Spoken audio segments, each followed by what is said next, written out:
थानाकांड संख्या 5894 उस समय में केस दर्ज हुआ 148, 149, 307, 302 भादवी एवं 27 आर्म्स एक्ट के तहत, जिनमें इन लोगों को प्राथमिकी के नामजद अभियुक्त बनाया गया। ये विचारण 1994 में चला। अनुसंधान के पश्चात इस कांड में आरोप पत्र समर्पित हुआ। अनुसंधान के दौरान और ट्रायल के दौरान कई अभियुक्तों की और साक्षियों की भी मृत्यु हुई।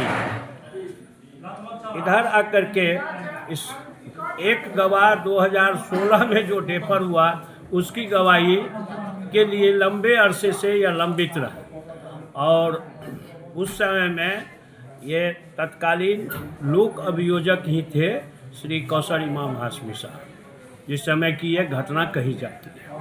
94 के बाद 2025 में जब हम 10/6/2025 को इस लोक अभियोजक के पद पर आए तो इस ट्रायल को पुराना बाद होने के कारण इसको गंभीरता से लिया।